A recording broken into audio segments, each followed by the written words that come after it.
আজকে বাড়িতে প্রথম বানালাম মোচার কোপ্তা। কলার কোপ্তা কিন্তু আমরা অনেক খেয়েছি, কিন্তু মোচার কোপ্তা আমি কোনোদিনই খাইনি। পুরো রেসিপিটা আমার মা বলে দিয়েছে, রান্নাটা খালি আমি করেছি। তো মা বলল, চল কলার কোপ্তা অনেক খেয়েছি, আজকে তোকে যেভাবে আমি বলে দিচ্ছি সেইভাবে মোচার কোপ্তাটা কর।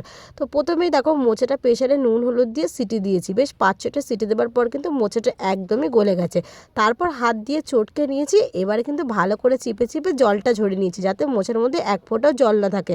জলটা ভালো করে চিপে নিয়ে তার মধ্যে নুন হলুদ জিরের গুঁড়ো লঙ্কার গুঁড়ো আদা বাটা বেশ কিছুটা পরিমাণে বেসন আর মুচমুচে হবার জন্য দিয়েছি অল্প পরিমাণে চালের গুঁড়ো, তার মধ্যে অল্প একটু চিনি দিয়ে কিন্তু ভালো করে মোচাটা মেখে নিয়েছি।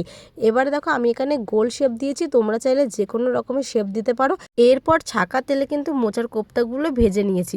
এবার সেই তেলেই দিয়েছি ফোড়নে গোটা গরম মশলা তেজপাতা সাদা জিরে ফোড়ন দিয়ে কেটে রাখা আলুগুলো দিয়ে একটু আলুগুলো ভাজা ভাজা হয়ে আসলে তার মধ্যে দিয়ে দিয়েছি নুন হলুদ দিয়ে আর একটু ভাজা ভাজা করে নিয়েছি। আর মশলায় কিন্তু আমি ইউজ করেছি কাঁচা লঙ্কা জিরের গুঁড়ো লঙ্কার গুঁড়ো, অল্প পরিমাণে জল দিয়ে ভালো করে মশলার পেস্ট তৈরি করে নিয়েছি। কিছুক্ষণ পর আলুটা যখন ভাজা ভাজা হয়ে গেছে তখন তার মধ্যে পেস্ট করে রাখা মশলাটা দিয়ে তার মধ্যে দিয়েছি আদা বাটা দিয়ে ভালো করে কিন্তু দেখো কষিয়ে নিচ্ছি, যাতে আদার গন্ধটা না থাকে। তার মধ্যে দিয়েছি কুচানো টমেটোটা দিয়ে কিন্তু ভালো করে আলুটা কষিয়ে নিয়েছি। আলুটা কষিয়ে নেবার পর এবার এর মধ্যে আমি দিয়েছি জল।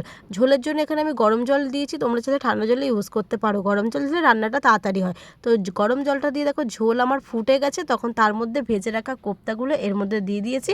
মোচার কোপ্তা দিয়ে একটু নাড়াচাড়া করে, বেশি ঝোল রাখিনি, একদম গা মাখা করেছি, তার জন্য কিন্তু অল্প পরিমাণে ঝোল রেখেছি। নামানোর আগে উপর থেকে ঘি আর গরম মশলা ছড়িয়ে নামিয়ে নিলে রেডি হয়ে গেল কিন্তু মোচার কোপ্তা। কেমন লাগলো আজকের এই রেসিপিটা অবশ্যই জানিয়ে, ভালো লাগলে কিন্তু লাইক কমেন্ট শেয়ার করে চ্যানেলটা ফলো করতে ভুলো না। দেখা হচ্ছে নেক্সট কোনো রেসিপির সাথে। আর মোচার কোপ্তার রেসিপিটা কিন্তু দারুণ খেতে হয়েছিল। তোমরা যদি কেউ কখনো বাড়িতে ট্রাই না করে থাকো তাহলে একবার আমার এই রেসিপিটা দেখে ট্রাই করতে পারো।